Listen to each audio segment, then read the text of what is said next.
Hi, Thunderbirds. It's Miss Lay, first grade teacher at Candy's Creek. I'm here to share a chapter with you today. But before we get started, I wanted to ask you a question. Have you ever had something that you were really looking forward to turn out completely different than you expected? We're going to try to hear a little bit about our book and see if that happens today. Chapter 13, Captain Fudge. "Look at my Mitzi," Fudge said early Sunday morning. The two of us were on the porch, waiting for Grandma to call us in for breakfast. She was making pancakes as a special treat. "Doesn't it look good?" He handed his baseball glove to me. "Feel how soft it is?" "What'd you do?" I asked. There were dark splotches all over it. "Oiled it, like the man in the store said." "Well, what'd you use?" "Guess." I sniffed the glove. There was a familiar smell to it. "I'll give you a hint," he sang. "It's pink. Pink oil." "Yes," he said. "You give up?" "Yeah, I definitely give up." "Oil of Olay." He gave me one of his satisfied smiles. "You used oil of Olay on your mitt?" He nodded proudly. "Oil of Olay is for skin, turkey brain. Mom uses it on her face." Boys and girls, if you don't know what oil of Olay is, I bet some of your parents or your grandparents may know what it is and they can tell you all about it. My grandmother used this every day. "Well, I'm not a turkey brain. You're the turkey brain. And you're just jealous because your mitt's not as soft as mine." "Yeah, right. And I'm jealous that my mitt doesn't smell like that pink stuff too." "Well, I like that smell." "I'm glad because you're going to be smelling it for a long time." "What'd you use, the whole bottle?" "Well, the man in the store said to oil it every night, remember?" "He said a few drops, and he was talking about neat's foot oil." "What's neat's foot oil?" "It's what you're supposed to use on a baseball glove." I watched the expression on his face change as he got the message. "Never oil of Olay?" he asked in a small voice. I shook my head no. Now he was 2 seconds away from tears. Oh, why didn't I just tell him his glove looked great? Why'd I have to make such a big deal of things? "So," I said, "look, it's not like you did anything wrong. You were just, I paused, trying to find the right word. "Creative?" he asked. "Yeah, creative." I handed him his glove and went to see what Jimmy was doing. He was still in bed, sound asleep. "Hey, Jimmy, wake up." He rolled over and buried his head under the pillow. "I'm not getting up today," he mumbled, curling himself into a ball. I pulled the covers off of him. "The ball game starts at 10 a.m. "What ball game?" "You know what ball game."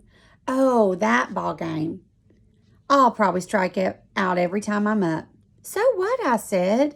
"It's not every day you get to play with Big April." "I never heard of this guy until you started in on him."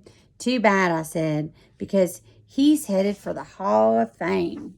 "Says who?" Jimmy asked. "Says me."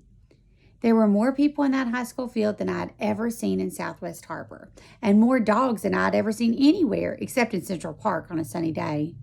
Enough dogs for a team of their own. When Sheila saw all those dogs, she screamed and ran back to her father's car. "I'll wait here," she said, slamming the door. "It's going to be a long wait," Mr. Tubman told her. "Well, I don't mind," Sheila said. "I bought a book just in case." "I thought you're not afraid of dogs anymore," I said. "I'm not, once I know them. But strange dogs can give you diseases."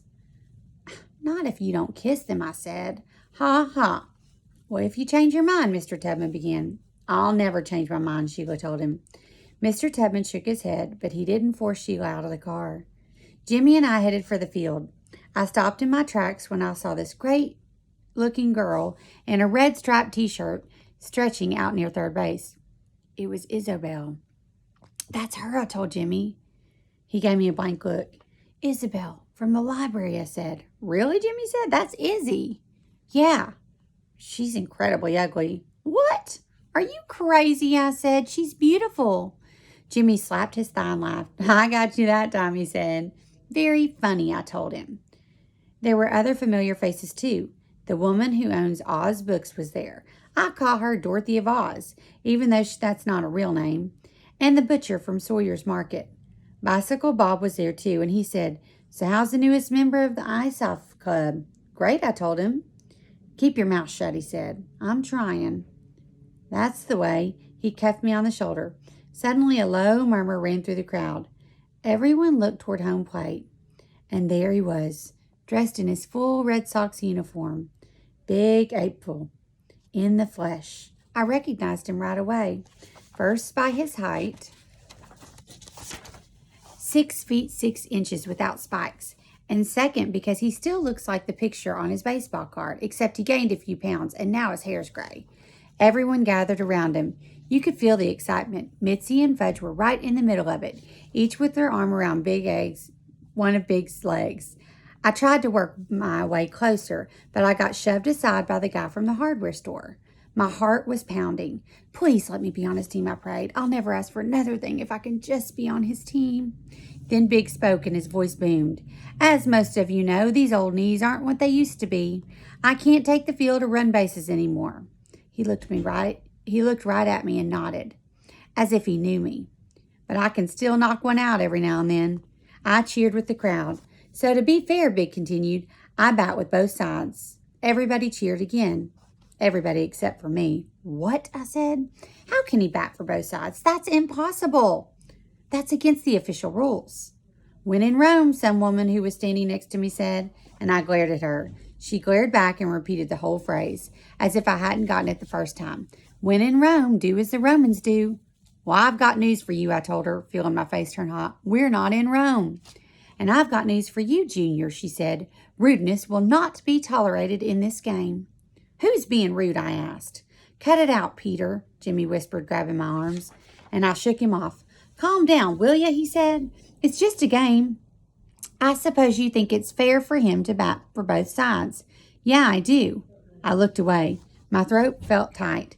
Big grabbed a fistful of straws, and everyone who wanted me to be captain drew one, including Jimmy and me. Look, Fudge said, holding up a short straw. I'm captain.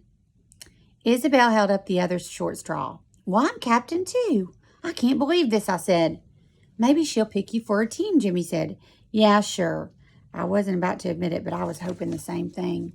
Hey, Izzy, Fudge called. I'm writing that book, and I'm already on chapter 4. Fantastic, Isabel called back. Let's go, some guy with a serpent tattoo shouted, choosing up sides. Let's choose them up. This is a ball game, not a social hour. Captain Fudge, with his oil of Olay mitt, got to choose first. So who'd he pick? The biggest, strongest looking player? Nope, that would have made too much sense. He chose Mitzi. Then it was Isabel's turn. If I were the amazing Kreskin, I'd be able to make her choose me. I concentrated on my name, trying to get the message through to her. Peter Warren Hatcher. Peter Warren Hatcher. Isabel looked at me and smiled. Yes, I thought it was going to work. I closed my eyes. When I did, Isabel chose Tony Ickle. Then Fudge picked me. Goodbye, Isabel. I tried to give him to choose Jimmy next, so at least I have a friend on my team. But did he listen? No. And Jimmy wound up on Isabel's team. Nothing was working out the way I had planned. Absolutely nothing. Our side took the field. When in Rome was on first base, and I was on second, and Buzzy Sr. was on third. Fudge and Mitzi stood right next to each other on shortstop, and Dad was on the mound. Isabel team lined up. Tony Ickle was their first batter. Dad threw a fastball, but it was wild. He threw 6 more before he settled down. Lucky for us, it's a no-walk game. Tony popped up the first one that crossed the plate, and it came toward me. I was ready for it, but I took my eye off the ball. Just for a second, just to make sure Big April was watching. When I did, the ball dropped at my feet. I picked it up and panicked. My throw to first went over the head of When in Rome. Wake up, Junior, she yelled. Where are your eyes? In the back of your head? I could feel everyone staring at me. I swallowed hard and blinked back tears. If only I could do it over, I know I'd make the catch. It's all right, Peter, Dad said. We all make mistakes. Sure, I thought, but we don't all make 2 on the first play of the game. My legs were shaking, and I felt Grandma's pancakes bouncing around in my stomach. Before the first half of the first inning was over, Isabel's team had 5 runs, and Big hadn't come up. When he did, he slammed one out of sight, and 2 more runs scored. Finally, it was our turn at bat. Bicycle Bob was on the mound for Isabel's team, and he put every pitch right down the middle. By the time I came up, We had 2 on and 2 out. Okay, I thought, this is it. This is my big chance. I can make up for my errors now. All I have to do is concentrate. I stood up to the plate. Bicycle Bob wasn't going to get anything by me. I could feel Big watching. I could feel him thinking, this guy might have potential after all. Bicycle Bob wound up and threw the first pitch. I took a huge cut and missed, spinning all the way around. It's Fudge-a-mania, Mitzi sang. No, it's not, Fudge told her. It's a strike. Oh, Mitzi said, disappointed. I took another swing and missed again. Keep your eye on the ball, Pete, Fudge called. Just what I needed, my 5-year-old brother giving me tips at the plate. Bicycle Bob threw the next pitch. This time I was ready for it. I heard the crack of the bat as it connected with the ball. It was a good, strong shot. But wait! It was headed straight for Grandma, who was playing deep at third. Run, my team yelled. I ran for first, trying to keep my eye on Grandma at the same time. I hoped the ball wouldn't knock her down. But I was worried for nothing because Grandma jumped with her glove held high. She made a fantastic catch. I was out. Isabel's team cheered. Thanks a lot, Grandma. Just when I thought things couldn't get any worse, they did. We were back in the field and Isabel came up to the plate. She's one of those players who wiggles at bat. Actually, she wiggles more than the bat, but I tried not to notice. She knocked a slow grounder right at Mitzi, but Mitzi knew what to do. She had her glove on the ground and her legs together so the ball couldn't get through. She stopped it. She picked it up. Look, she called, showing everyone. I got the ball. Throw, we all yelled at her. She looked confused and then threw the ball to Fudge, who was standing right next to her. By then, Isabel was on her way to second. Here, I yelled at Fudge. But instead of throwing the ball, he ran over and personally handed it to me. By then, Isabel was on her way to third. Throw, Peter, Fuzzy Sr. yelled. But I was scared I'd throw it away again, so I decided to fake a throw instead. And it worked. Isabel headed back to second, and when she realized I still had the ball, she turned around and tried for third. We had her trapped between the bases. There was only one sure way she could get out, so I ran after her.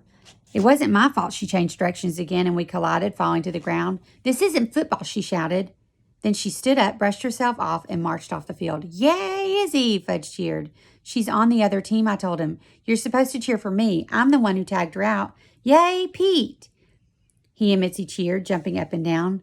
They were the only ones who did. As if that weren't enough, in the final inning, Jimmy hit a perfect double to the left field, and Big shouted, Way to go, son. I thought Big wasn't supposed to root for either team. I thought he was supposed to stay neutral. Finally, the game was over. Captain Fudge didn't mind that his team lost 26-8, or that he struck out every time he came to bat. He and Jimmy yacked all the way home. They sang Take Me Out to the Ball Game. They made plans for next Sunday's game. I thought you have to leave on Thursday, I said. Nah, my dad said we can stay as long as the weather's good. We can stay a little while longer. Great, I said, but I wasn't sure I meant it. Big says I have real potential, Jimmy told me. He says I just have to build up my confidence. He says once I have confidence, there won't be any stopping me, that I might even be heading for the majors. Great, I said again. Now I know how Dad felt yesterday on the boat, like a real loser. And it's all thanks to you, Peter, Jimmy said, dropping his arm over my shoulder. If you hadn't forced me out of bed this morning, none of this would have happened. You're really my best friend. And you're my best brother, Fudge said, planting a sticky kiss on my face. Well, maybe I'm not such a loser after all, I thought. Maybe today just wasn't my day, but next Sunday could be completely different. Next Sunday, I might make a fantastic catch and hit a grand slam home run. Anything's possible in baseball. This time, when Jimmy and Fudge started another round to take me out to the ball game, I sang with them. Mom hit the shower as soon as we got home, and when she came out, she called, Fudgy, where's my oil of Olay? Mr. Zooman took it, Mom, Fudge said. Mr. Zooman is the guy who picks up our trash twice a week. Why would Mr. Zooman have taken my oil of Olay? Because the bottle was empty. Fudge was tying a red bandana around Turtle's neck. All the dogs at the game wore bandanas. But it was a brand new bottle, Mom said, and it was still empty, Mom. But you said you only needed a few drops for Mitzi. Not Mitzi, Fudge said. My Mitzi. Your what, Mom asked. You know, my baseball glove. You used oil of Olay on your baseball glove? Fudge undid the bandana from Turtle's neck and tied it around his leg instead. And Turtle barked. You used all of my oil of Olay on your Mitzi, Mom asked. Right, Fudge said.